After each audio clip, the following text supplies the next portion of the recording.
Big D Entertainment, in association with Dipsy Doodle Productions, presents The Dave Holly Hour.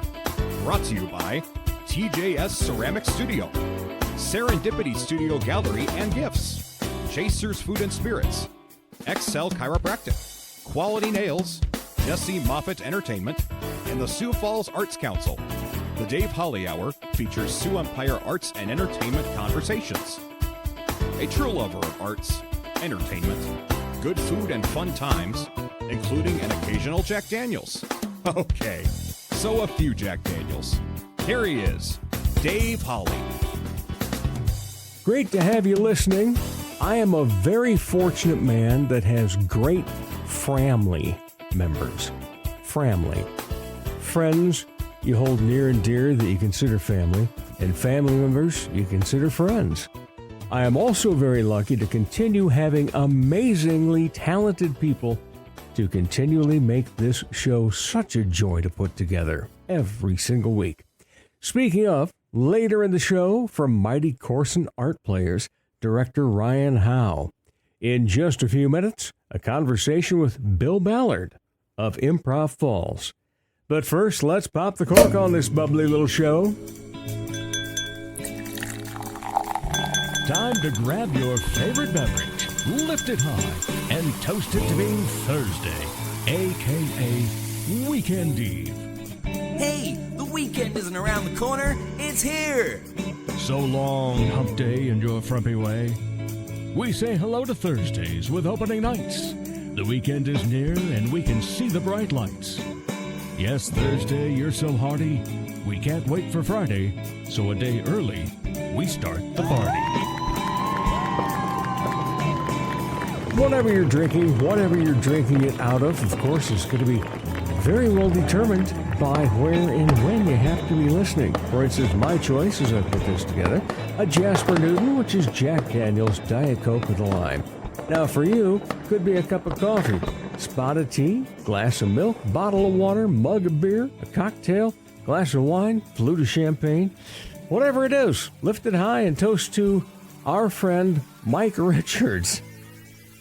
Chasers, where I host trivia on Monday nights, of course, is known for having the Shake-A-Day. I've actually won it twice. First time I ever won it, I got $660 or something, and then I won it a second time, and someone had just won it prior, so I only got like $80.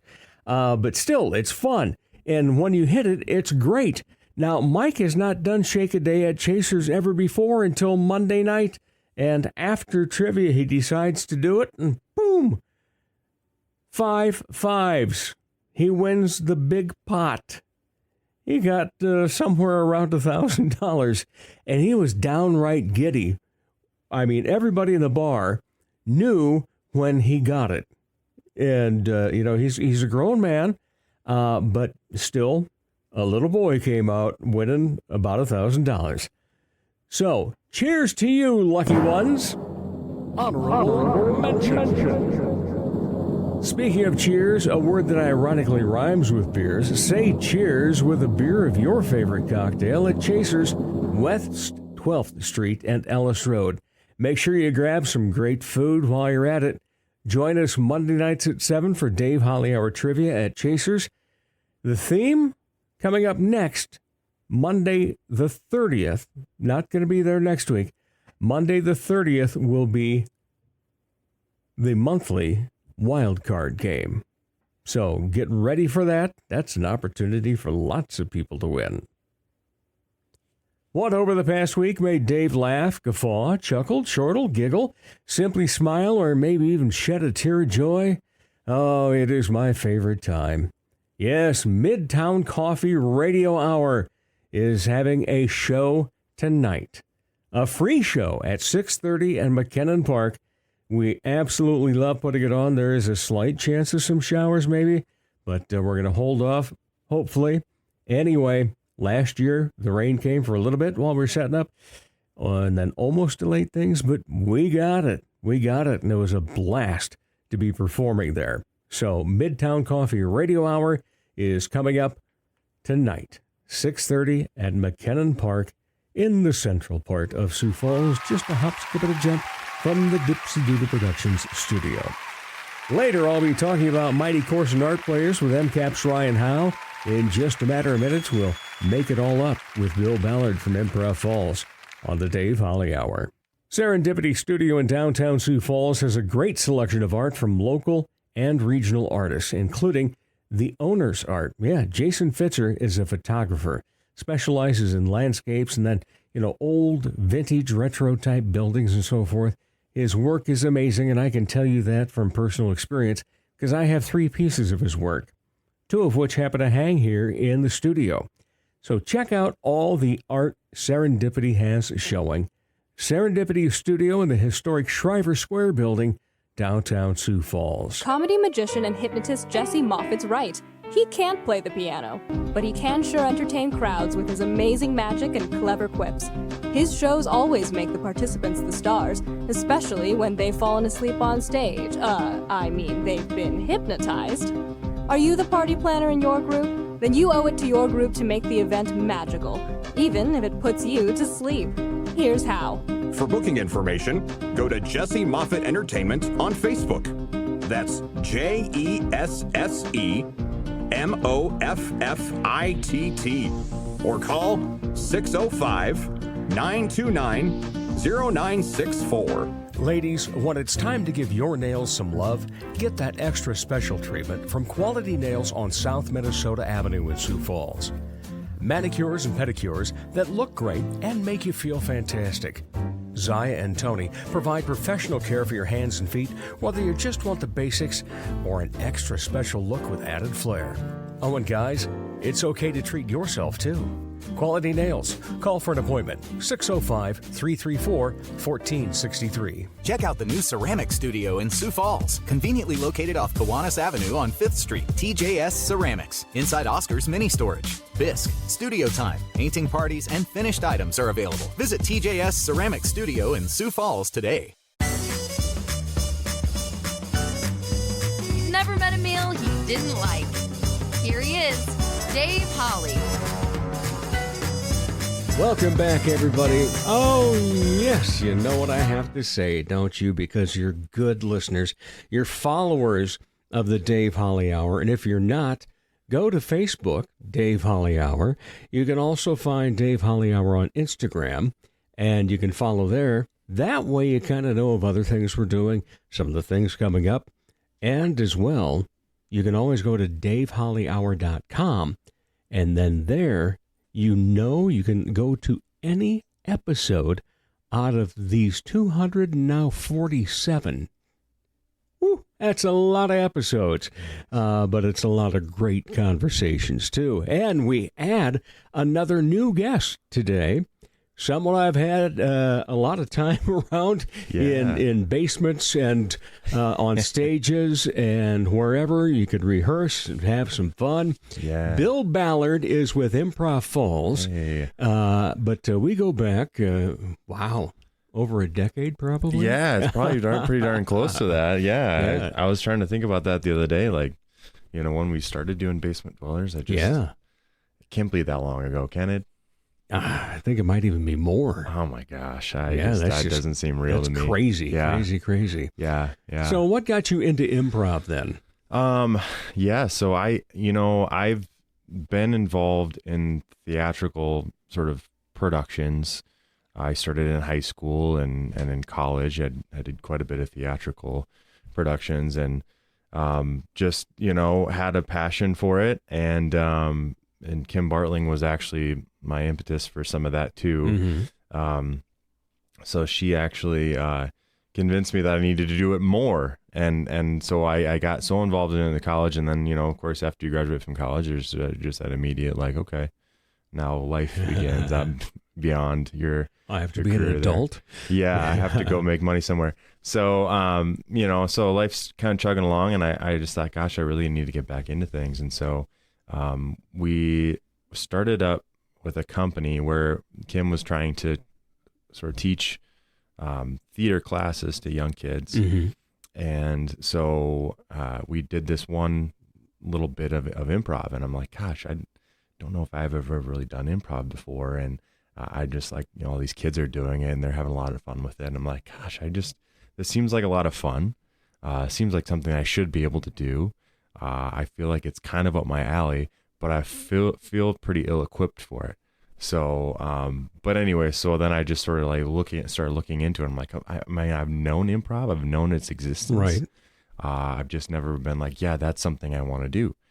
And so, and then it just so happened that, and this is partially how we met, was through the Facebook auditions for, what was it, Mind Rocket at the time? Mind Rocket, yeah. Yeah, Started off with Mind Rocket. Yeah, yeah. I love the logo though, and the intro. Yeah. It was a clean looking logo. So, but I saw that and I'm like, gosh, I've really got to just step out there and try this and do this and commit to it. And so I started doing that. And then I was traveling for work as well when I was working at Fiserv, banking software tech company. And, Kim said, hey, if you're interested in improv, just when you're traveling for work, just go see improv shows. Right. And so that's essentially what I did. Was I just went around the country and just went, anywhere that I went and tried to catch an improv show. And so I got to see a variety of different improv companies and performances. And so it was just a lot of fun. So yeah, it's kind of a complicated story, multi-layered there, but that's essentially how I got started. So, well, and the traveling part, I think what a lot of people forget is how much education you can get by observation. Yes. Obviously the big thing is doing it, right, and getting into it, learning about it, studying, right. But you can learn a lot by observing people do it. You can. Yeah, and I'm assuming some of that, carried onto the things that you've done. Yeah. So let me ask you this: when you were in college, and Kim starts up and saying, "Hey, you should do a little improv and do more of it," then, how did that help the rest of your acting? I felt like, it definitely creates absolutely more of a natural ability to just sort of, imbue yourself with the characteristics of the character. So if you're looking for, what their motivation is, or just, the stuff that's not written down, because obviously the author, the director, they have a vision and they have things that aren't going to be on the page. So, you being able to know, okay, what's the context and what's the environment and what, trying to get an image in your mind of what it is that character might be trying to accomplish. Because I think a lot of actors, they do a lot of studying into their role and trying to understand the motivations that kind of influence their decisions on stage. And I think improv is a natural way of just exploring those inclinations and discovering what it is that maybe leads to just a healthier interpretation of the text. So, yeah. Were you a theater major? Yeah, it's maybe hopefully Kim's listening to this, that I sort of a theater major. So I think she believes that I was. I was actually a business administration and communication studies double major. Communication studies just had a lot of interplay into the theater world. Right. The thing that I got to skip out on was I didn't have to take theater history and some of that sort of thing. I got to just play and be a part of the theater department, but not necessarily have to go through all of the rigor of the Greek theater and all the history to it. So, but of course I was doing a double major, so then it gave me a little bit more flexibility to do that. So, yeah. A lot of electives then. Yeah. It was a pretty strong, I was pretty involved on campus and I did a lot of different things. So, yeah, and that was the other thing too. Just as you're done with the college experience, all right, kind of how do I keep engaging in that playful atmosphere? So, yeah. Does it come into play in your regular job? It absolutely does come into play in my regular job. There are, and just every job I've had, this most recently with doing, because I'm working for my family business. My brothers bought my dad's business that I grew up doing. So I grew up working on parking lots, pitching asphalt and filling, stuff with hot tar and just, all the really hard work out there. So that's what paid my way through college. And so, yeah. And you wouldn't think that something like that, getting back involved in that. So I do a lot more of the sales estimation and that sort of thing. But even if I was out there working with the crew, I mean, I'm working out there with, 5 or 6 other guys that they all have their own temperaments and personalities and things like that. So there's a lot of just moving pieces going on the parking lot at all times. There's cars coming in and out and people trying to get to where they need to go. And it's just really, it's interesting because there's like a lot of life that happens in that parking lot, even though we park and we think we just walk in the building and then that's it. No, there's a lot of theatrics there. There's a lot of drama. There's a lot of heartache. There's a lot of money being spent. So, there's just a lot of misunderstanding and trying to convey, okay, what it is we're trying to do, what we're trying to accomplish. So I think being able to improvise and being able to go, okay, let's just picture this like, we're a dentist doing work on our teeth, So there's a lot of like metaphor and things you can draw on too. So yeah, no, improv is played into customer interactions, just not knowing what's going to come next in my day and just being able to kind of roll with the punches too. Just because, as straightforward as you might think that a construction, project is, there's definitely a lot of nuance and a lot of little things to consider too. And I mean, every project clients changing their minds on something. Yeah, changing their minds or hey, how about this? We get started on the work and then we realize, well, okay, we've got a lot of bigger problem than what we thought initially. So now I have to go, okay, how am I going to communicate to the client? Like, this is a way bigger problem. How do I gracefully say, hey, we need to take care of this. I know you're tight on budget, things like that. And so how do I, approach that conversation and get to know them too? I think part of improv is getting to know your scene partner. Mm-hmm.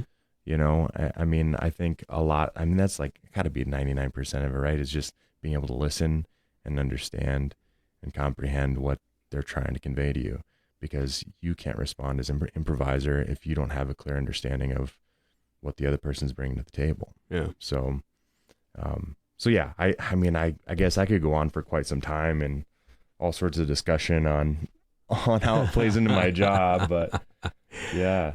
All right. So what was the first role that you had? Yeah, the first role that I had, gosh, I've got to think back clear to high school. Mm-hmm.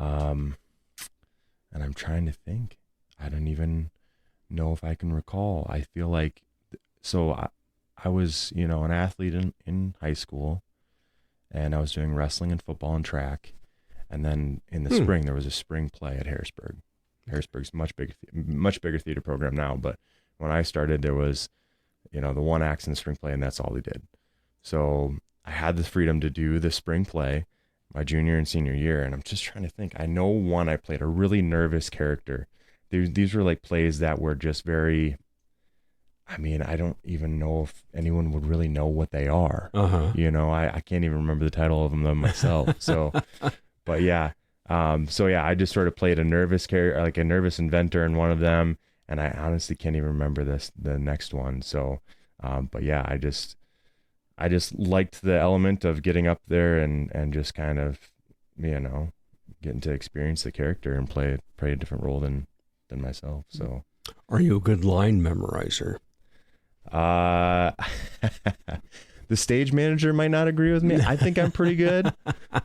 And of course, that's probably what all actors, maybe has a little bit of contention in that, but it's like, it's always the ands and the thes and the joiner language that I always get mixed up. But I think for the most part, I do pretty well. Okay. But yeah. Because I always get a great kick out of people that have done a lot of stage work. Yeah. And then they're into improv and find out how different of an animal it is. Yeah. But then if they go back and do stage again, they've got this extra skill. Yeah. And while they still have to memorize lines, I think they got this, little back pocket thing of, well, I can always, if I have to, I can go off and get this until I remember what I'm supposed to be saying on stage.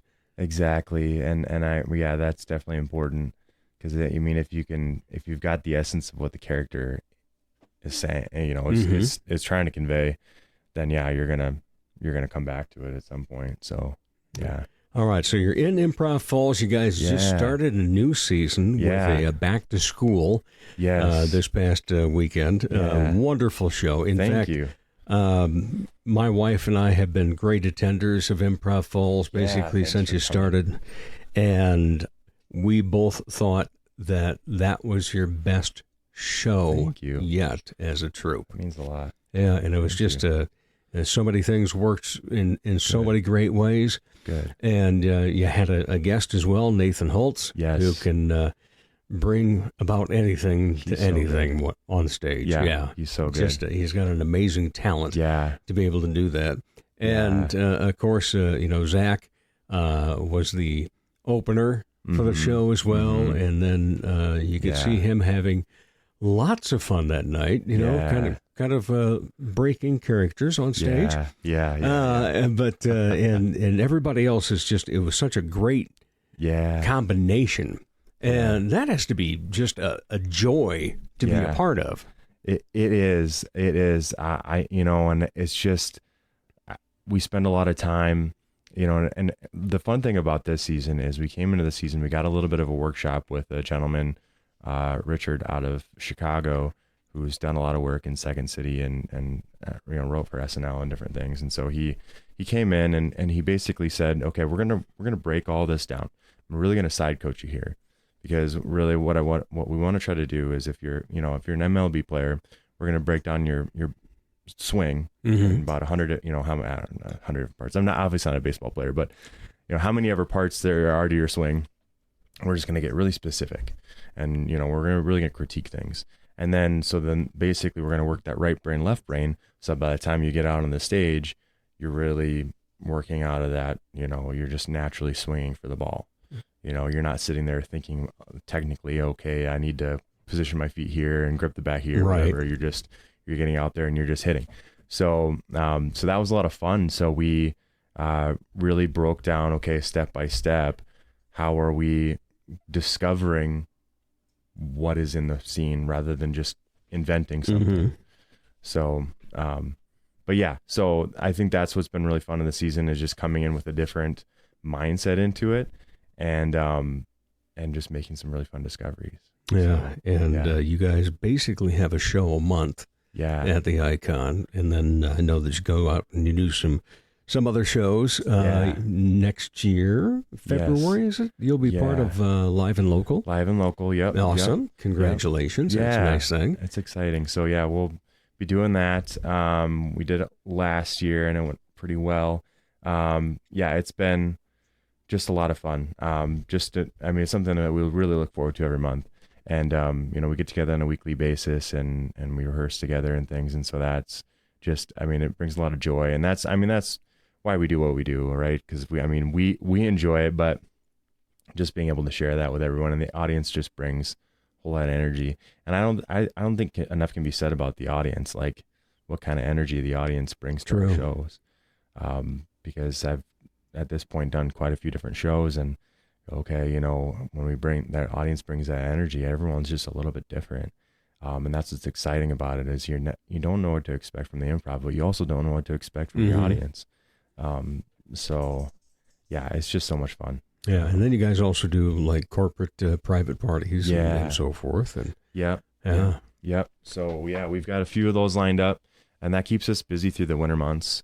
Obviously we kind of take the summers off. So, this is kind of our go time. So, we start up, kind of around Christmas time and then go through into the spring. So, a lot of corporate events, and we'll travel from, here in Sioux Falls to just kind of regionally. We've done like Aberdeen, Watertown, Sioux City, right. That sort of thing too. So so it's been a lot of fun. Awesome. Yeah. What is your favorite improv game to play? Gosh, that's a really good question. I like so many of them that, I think there's a lot of them where, the ones that push me to think before I pre-think things, to make that discovery rather than inventing what I'm going to say. The ones that can push me into that harder and faster are the ones I really enjoy. So ones like Half-Life, ones where, what was the other one? I know there's one we've been playing a lot of, and I just can't think of the name of it right now. But where somebody just sort of enters in halfway through the scene. And, you know, I like the ones where I can just kind of jump into. And blind line's obviously a lot of people's favorite too. Right. Just because it's so fun to be able to just pull in whatever anybody's going to give us, and it ends up working out. Just, I don't know how it works out that way. It's amazing, isn't it? It's rare that you miss. I mean, I've been there when it's not been the crowd that gave you great stuff, but Friday night, it was all fantastic, even if mine didn't get read. Oh, my. Yeah, that's the one thing that always disappoints me about that game is that I'm like, I want to get through all of these, but we could be here for a while. Exactly. You know? So, you got a lot of material to work with there. Yeah. And we've been playing around with the long form stuff too. And, you know, I think we want to start delving back into that again too. And we also want to try to identify what our style is, because I think what we found is that, you know, as we've researched things, is like there's a lot of different styles of improv that are specific to the group. And so I think we kind of have a general idea of what our style is. Based on, I mean, you've seen a few of our shows, so you can kind of tell, but just to really pin that down and go, okay, if we're going to put on a long form show, how do all the bells and how's everything kind of tie together into our identity? So yeah, it's going to be a lot of fun. We're going to really experiment with some of that this year too. So when you're choosing who the players are going to be for particular games, are you keeping in mind what their strengths and weaknesses are? Yeah, we often do. You know, I'm one though. I mean, so what we do in practice a lot of is, I mean, we're obviously running these games, and so we're getting an idea of, okay, who's naturally enjoying this one, who's just, you know, doesn't seem like they prefer it. But I mean, I'm kind of open to whatever the host is going to do. So I'm one where I don't really like to look at the set list. Everyone else is like got the copy of their set list in front of them, looking at all the games, seeing which ones they're in. I'm like, I don't know which one I'm going to be in. I'm just going to stand up there and whatever they're going to ask me to do. So, I mean, maybe sometimes my detriment, I'm start playing a game and I don't even realize what game we're playing. I'm like, oh, okay. Now I'm kind of starting to catch on after the fact. But yeah, I don't know if I necessarily have any like specific preference on that. Okay. So, you guys have an interesting practice schedule. Yeah. Monday nights at 9? At 9, I know. And every time we meet, we go, you know, coming into it, you're like, gosh, I'm so tired. It's been it's a Monday night, you know, like it's been coming off a long weekend, big long Monday, and 9 o'clock, I put the kids to bed. So I've got 4 little girls, right? So I'm putting them all to bed. It's like, all right, now I've got to get out the door, you know, try to do my, you know, clean the house, get out the door. And we're like, do we really, you know, and we'll sit there and go, okay, maybe we should just take the week off, you know, like whatever. But really when we get into it and we're just there and everyone shows up, that's when we end up going, okay, this is cathartic. Right. Like this is necessary for our own well-being, and it just makes us better people, I feel like, just because we have that camaraderie, you know, we've got that moment to just be in the moment and not have to think through a bunch of different things. So, yeah, it's just a lot of fun. We laugh a lot, and yeah, we just have a good time. So. Yeah, and you get to feel that chemistry that takes place when you've got a good troupe. Yeah. And it's refreshing when you have that, and you know what everybody's going to do. Yeah. You know what somebody's trying to do. Yeah. If you need to save them in some way and so forth. But Yeah, because then, I mean, we learned a lot about each other. I mean, there are definitely times where, like, you know, we maybe didn't, I mean, even maybe earlier on, where we're just like, gosh, I get on stage with this person, I don't know what it is I'm doing that's not contributing to the scene. And so there's a lot of self-discovery in that, and going, okay, well, what ways am I being a barrier? Because I think if we're just up there to just kind of pin it on everybody else, it's like, okay, that's where we're starting to disagree, and we're just starting to put walls up between ourselves and our other improvisers. So, you know, so we've learned a lot about how to, okay, this is what, you know, and we all know that we have certain strengths. Like you were saying, like Zach has a categorical history of music and Saturday Night Live. I think he knows every song ever composed. Yeah. In the history of the world. So we just know in any given scenario, that we set, we pitch that ball to Zach, he's going to knock it out of the park. So, you know, and I think, just finding out what the strengths and weaknesses of every person are. I mean, that's obviously the important thing. So, just makes it more natural. Yeah. What is the most difficult part of improv for you? Yeah, I guess for me, I like to just enter into a scene and really have my mind void of any sort of idea or invention. Right. So I think sometimes there's a little bit of, okay, I got to have a little bit of forethought coming into this. How am I carrying myself? Whatever. So I think it's difficult for me to just like, I'll come in cold, you know? And so, but if you come in, you assume an emotion, you assume a stance or a point of view of the world, that's where things will start to really take off. So, but I mean, a lot of your posture and stuff can kind of inform that too. So, I mean, if you're paying attention to what your partner's posture is, and then you can posture yourself accordingly. And then, but yeah, that's the difficult thing for me is like, okay, just take in my surroundings and start to do something with it, you know, start to initiate on that surrounding. So yeah, it's not always easy to come in off the top like that, you know? All right. As a first-time guest, you get the traditional 2 questions. Yeah. The first one, how you answer that may determine if the second one needs to be asked. But the first one is, when you are not part of the entertainment and arts scene, what do you like to be entertained by? Ooh, what do I like to be entertained by? There's many different things. I do like to be entertained by podcasts. So that's one. Thank you. Yep. So, and then of course I've got different shows that I'm into. I'm just trying to think of which ones right now, because I feel like I jump around a little bit, but, yeah. And I mean, I'm entertained by my kids. I think that's the big thing right now. So, I mean, I sit here and try to think of shows. It's like, well, the one show I'm watching right now is my kids running around my feet. Yeah, exactly. So, no, they're pretty entertaining. And, goodness. I mean, each little personality is so different from one another. And, I mean, talk about using improv, too, just in all everyday life. I mean, I feel like I'm constantly having to improv because I got 4 different little girls' personalities running around my house. I constantly improvising, like, okay, how do we all get along and get to where we need to go and all that sort of thing. So yeah. Any other hobbies? Gosh, I like to. I work at the bike shop part time. Oh, I didn't know that. Yeah. I work at Eric's part time. I worked at Shields for years and years and years, and then just decided to make a change because there was somebody I knew that was working at Eric's, so I worked with him for a while. And so, I'm a bike mechanic, so I fix bikes. I like to work with my hands. And so I did a lot of set construction, and a lot of, it's just a natural progression of my upbringing. My dad was a contractor, and so I like to just sort of build things with my hands. Well, fantastic. Yeah. Bill Ballard, it has been a pleasure to have you on the Dave Holly Hour. Yeah. We'll see you again down the road, I'm sure. Yeah, thanks, Dave. All right.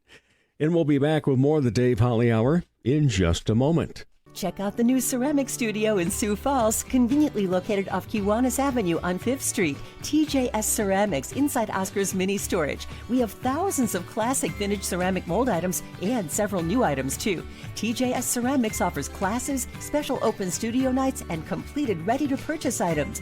Bisque studio time or painting parties are available. Visit TJS Ceramics Studio in person today or email tjsceramics@gmail.com for more details.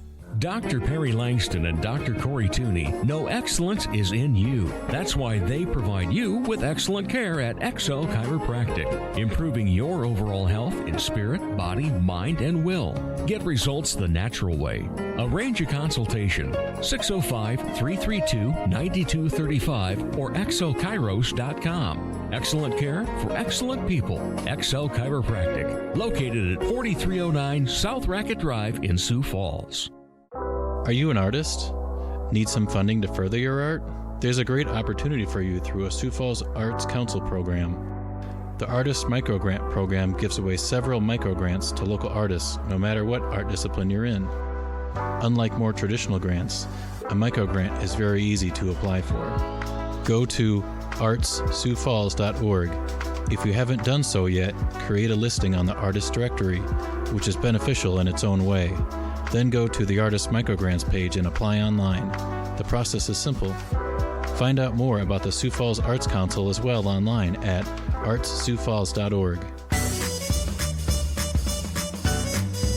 The Dave Holly Hour, like eavesdropping on a great conversation between two very interesting people. Welcome back, everyone. Yes, must say it.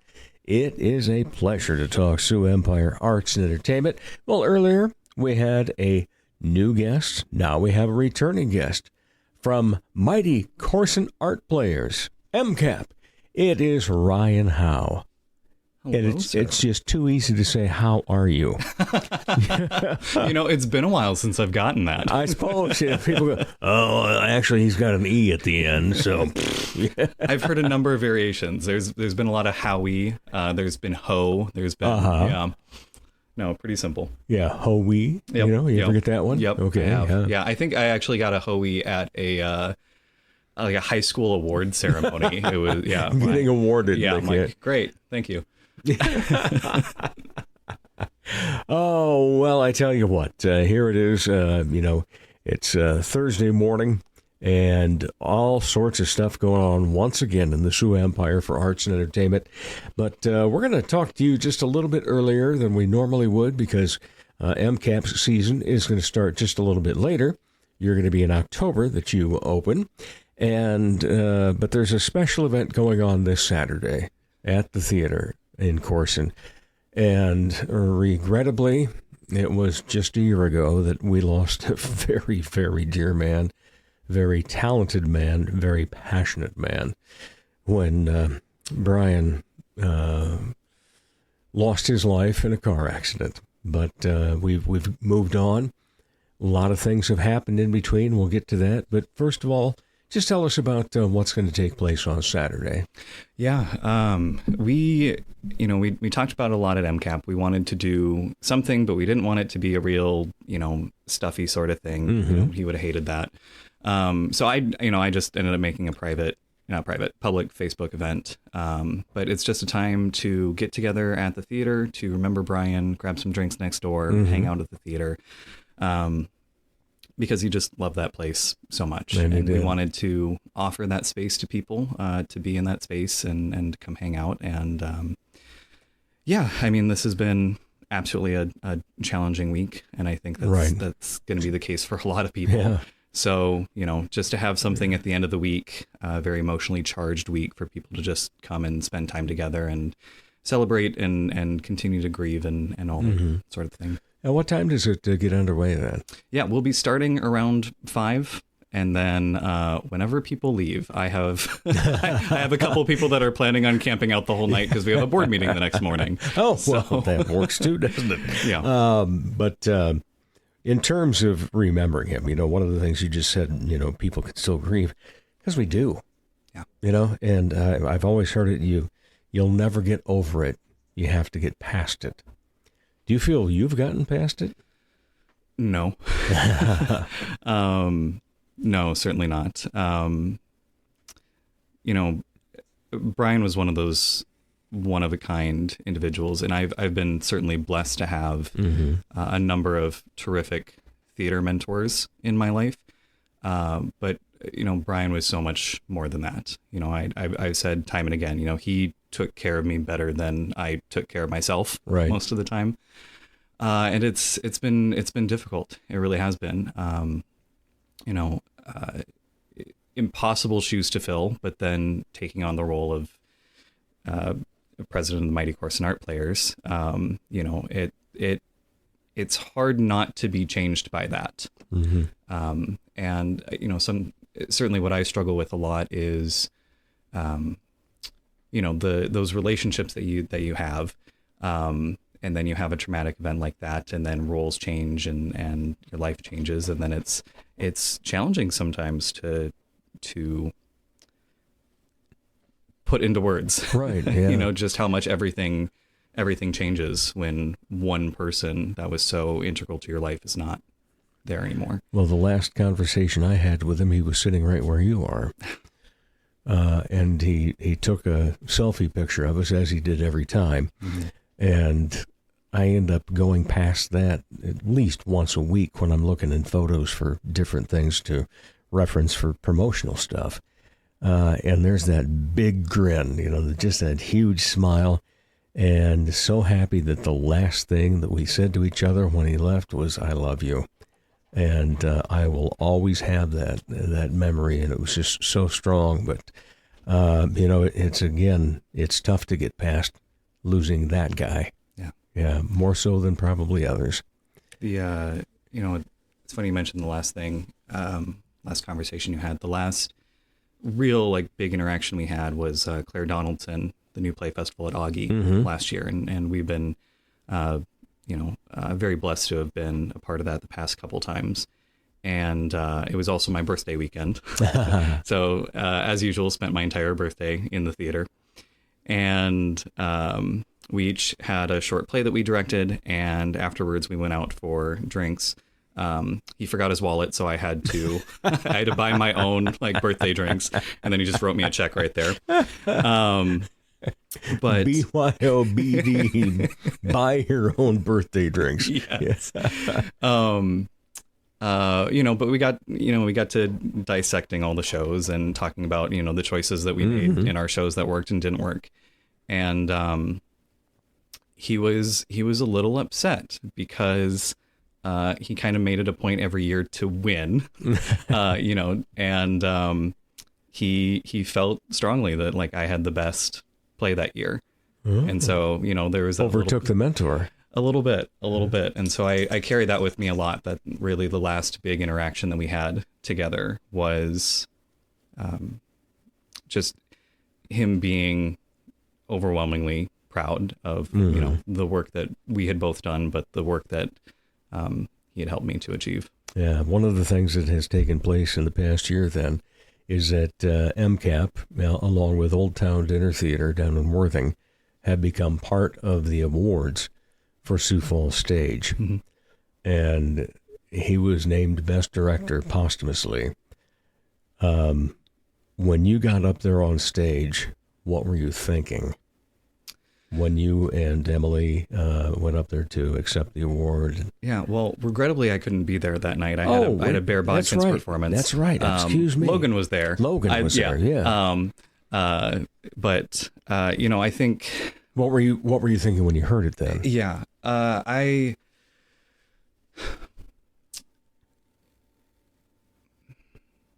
This sounds awful. My first thought was, man, he would have hated this, because he was never about, individual awards. It was about platforming the stories and the artists that he was working with. And he cared so little about that individual achievement. He would have much rather him not gotten that, and all of the other, performers and stories that were up with MCAP to have been winners instead. But no, just it was just such a flood of emotions that, he had worked so hard to put MCAP on the map. Right. And for his work to be recognized by so many people was really, really quite the honor. And especially something that, internally and externally, we all pretty much agreed was his finest work. Yeah. So this coming Saturday, just a couple of days away, 5 p.m. at Mighty Corson Art PLayers Theater, and you got Bottoms Up right next to it, because you may have to go over and celebrate by having a libation or maybe a shot of Jack Daniels, as we would have done, which you and I now carry on as a tradition. And just such a fun guy. Brian Schiffer was amazing. And I miss you, buddy. And, wow. I just remember the day I got that phone call. Emily Wilson called me, and she was struggling to get the words out between tears. And I just was like, wow. And then I texted my love and said, "Are you sitting down? Because this one you'll sit down for." And then it was just like, oh, how maddening. Yeah. We got a the board through our group text got a message from Cindy Bakke. 12:17 a.m. is when we found out. And that entire week I didn't go to bed until I needed to see that date or that time before I could go to bed. Like there was something in me that was like, maybe if I stay up one more time, I'll wake up. Right. And I just, just found myself like wandering downtown that night. And I was calling, Macy, calling Logan, calling like everybody that would be up at that time, and just, that was just an impossible thing to try and process. Yeah. But in the meantime, MCAP has had to move on and has done so very, very well. It's just, my goodness gracious, last year's slate of shows was fantastic, but you got another good season coming up. And so tell us, first of all, we got Smallmouth Sounds. Yes. And that's coming up in October. Yep. We'll be running that one October 11, 12, 13, and then 18, 19, 20. And it's a funky little show. We've done a Best Wall production before. A couple of years ago, we did American Hero. That's right. Set in a sandwich shop. Yeah. So this one, you have 6 runaways from urban life that find themselves at a retreat, a wellness retreat held by this private institute. And the purpose of it is to observe silence. And so that is an extreme challenge when you have a lot of action on stage, but no one is saying anything. And so, making sure that is interesting for the audience. And then we also have all of the action is sort of narrated over by an unseen meditation guru played by Nathan Sparks. So just imagine that velvety voice in your ear. So it's a really fascinating production. It really explores this idea of wellness and how to achieve that. And you see these 6 individuals struggle with that, and we watch them work through their own inner demons, and they've all come there for a particular reason. And reading through the script, because you don't get a lot of the exposition that you normally would in a standard play. The character descriptions are each almost a page long in the script. So Best Wall really did her work in giving you as much meat to work with as you're developing your character. And it explicitly states in there, like, the audience may not get all of this, and that's okay, because there is so much to unpack with these characters. And so that's been the really fun challenge in rehearsal, is finding those moments where we can really pull out this part of a character's story and highlight that. Yeah, get into that backstory and find out what was going on that made him get to that point. Oh, look forward to that. We already have our tickets. Thank you. Appreciate that. Absolutely. And looking forward to it, but also looking forward to everything else you've got going on.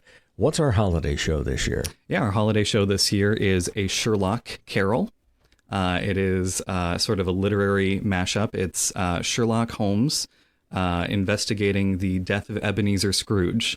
So you have a really nice holiday mystery and some, classic, titans of literature in one story. And I'm a particularly big fan because it's set after Sherlock Holmes and Moriarty go over the Reichenbach Falls. So it's sort of that post where Sherlock should have ended or was intended to end. So it's a really interesting story of Sherlock sort of being, off his game, but also sort of haunted by Moriarty being gone and sort of losing his touch. And so you have a really nice combination of the Christmas Carol story while also this arc of Sherlock finding himself and getting inspired again by a new case. All right. Springtime. Yeah, and then springtime we have women playing Hamlet. Not as scary as it sounds. It's not a direct adaptation of Hamlet, but it's a really fun. It's all female cast, and it is an actress is cast as Hamlet and has to figure out how to play that role. And so it's a sort of a deep dive into Hamlet, into the character. And also sort of this actor study of like, how do I rise up to the challenge of playing this really, really iconic role? And it's a very fun, sort of in the vein of Title of Show last year, sort of a bit of a meta comedy. It's breaks the fourth wall, interacts with the audience a lot. There's almost some elements of like a stand-up routine sometimes where, breaking with the audience, and it's like, can you get a load of what's happening over here?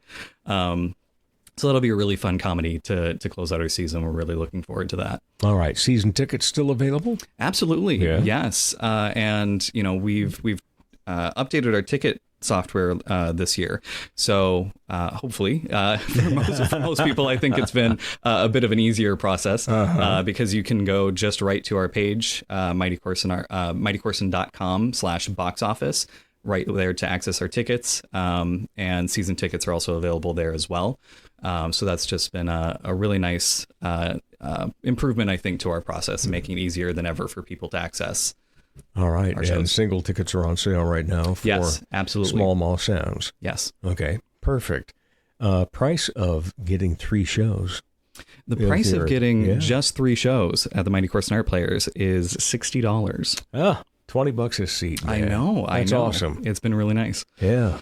That's a big thing rate. that we've cared a lot about, and certainly Brian was a champion for as well, is trying to maintain a lower barrier of entry to the arts, especially in a small community like Brandon, and just with how much the scene has exploded here in Sioux Falls.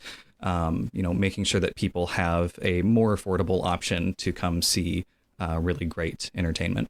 Well, yeah, and it is. No matter where you go around town, you're going to find something great.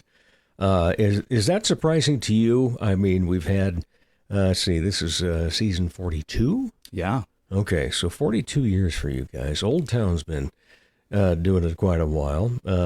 For TPP, the Premier Playhouse, if you include Sect and everything else, yeah, there's kind of depending upon where you want to put the anniversary date and so forth, but still a long enough time. But now we have all these other small theater things coming up. Debbie Jones has Monstrous Little Theater. Nancy Tapkin just started Theater Lab, which, wow, that show was incredible. What a debut performance. Wowzers. Yeah, just to knock the socks off of everything. And then there's, Good Night Theater. Now they're into season 8 or 9. Mm-hmm. Just everything keeps going and adding to. Yeah. And staying. And I think about some of the, maybe not as well known things like Headlights Theater. True. Yeah. I was blown away watching their performances the previous year at the Stage Awards. And then I think, we've got a new group that's starting up, the Creating in Color. That's right. Yeah. So, I'm really excited to see, what that group puts forward. It's been incredible to see all these groups come together. And, I was, again, very lucky and very blessed to have been with Monstrous for a number of times too, before I hopped on with Corson.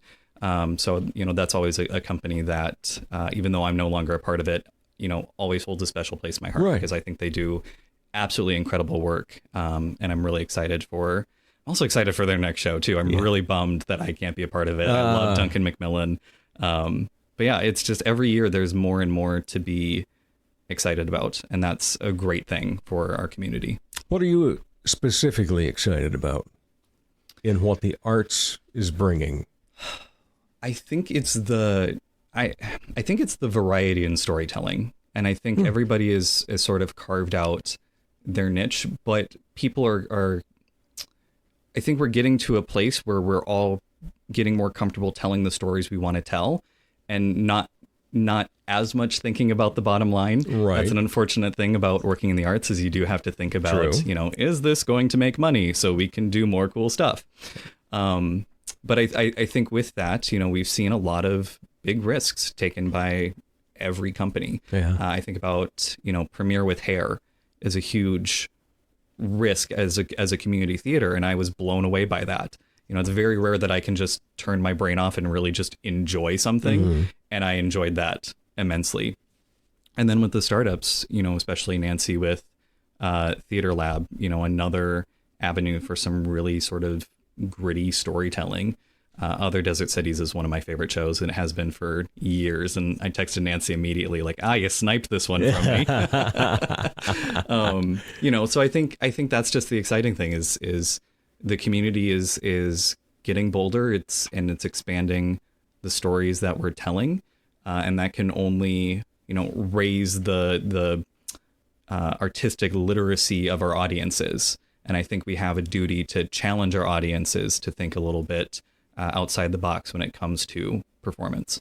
You were already pretty well immersed in theater before Brian Schipper's death a year ago.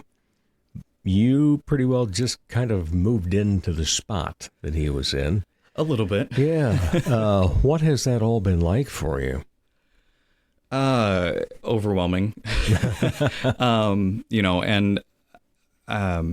We have a tremendous board out at Corson, and we've added some new members this year as well. But really, it's been such a team effort. And Brian was pushing so hard the last couple of years to really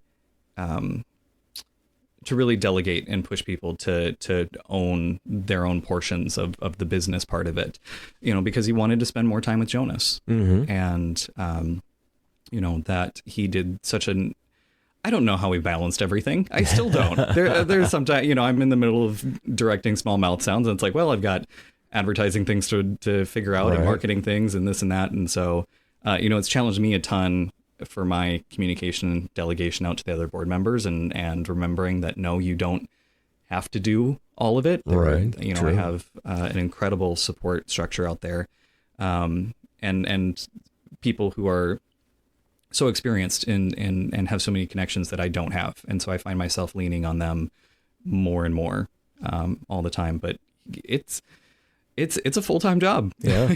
And I think, a lot of people don't necessarily realize how much goes on behind the scenes, right, of keeping that place going. Without it, again, coming back to Brian, he was fond of saying, this is what we do in the spare time of our spare time. Mm-hmm. And so I think that's always the challenge, but the fun of it too is the late nights and the pushing and really working hard to make this the best thing possible. Right. I always think of times off for my regular job. And, if it was something that just came up and I kind of want to be there or want to take the time, it's like, okay, in 5 or 10 years, am I going to remember that I took the day off, or am I going to remember the moments that we had as a family or as friends, or as I like to say, framly? Because you're part of the family, you're a friend that is part of our family now, as are so many. And it's just, great to remember all the things that you do together, to experience it. And it makes all of us grow in so many ways. I don't want to list them, but in terms of just that human experience that we get to have, even as AI is trying to take over the world, we still get to have a human experience, people, and let's keep it that way, okay? What are your thoughts on the theater going forward for MCAP? I'm assuming you're probably already thinking about the next season. Oh, yeah. Yeah. One thing I'd really like to take a hard stab at is, changing up and maybe expanding our summer programming. Mm-hmm. Right now we do the kids camp, which Logan has done a tremendous job of helming that. And we were very lucky this past season to have H.E. Dunkel write a play for us. And so debuting that sort of new work was tremendous.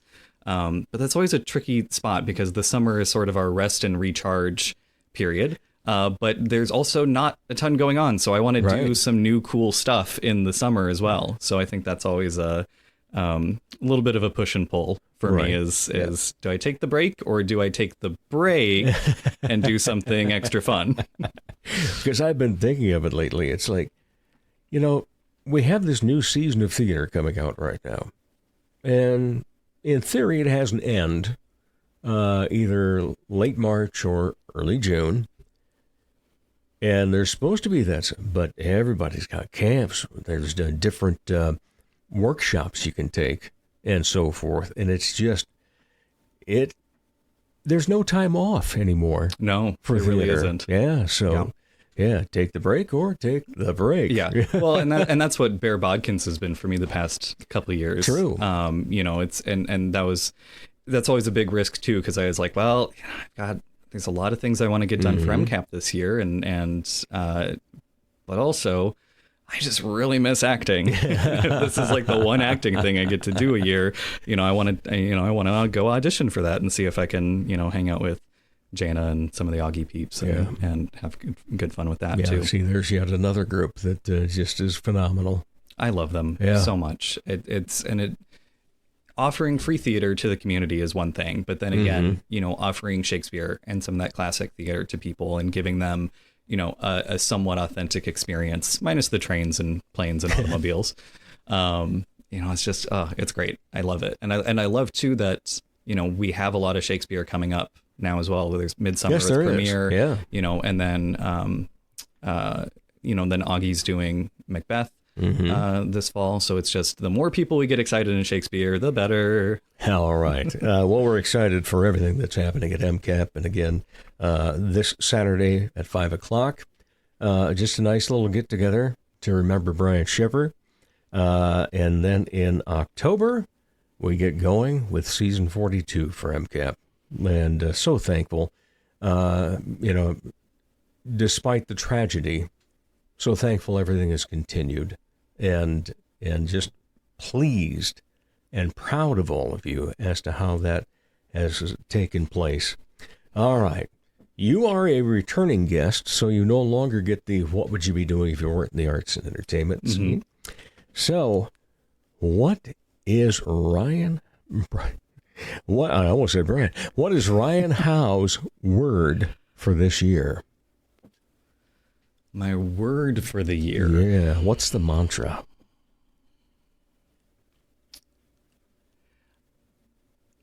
I think it's persistence. I think it's persistence. Again, we've mentioned a lot about, there's just been so much change and there's been so much new. But there's a lot of things that are still familiar, and so relying on that and pushing through a lot of the change that has happened this year. It's been a tough year. Yeah, no doubt about It's been that. a challenging year in a lot of different ways, and so persistence. I like it. The persistent Ryan Howe. Ooh. Thank you. I like that as a little There you epithet. go. Thank you so much for spending time with us, and good luck for MCAP all season long. Oh, thank you. All right. And we'll be back to wrap up the Dave Holly Hour in just a moment. Once again, Dave Holly. Thanks again to my great guests, Bill Ballard and Ryan Howe. Thank you.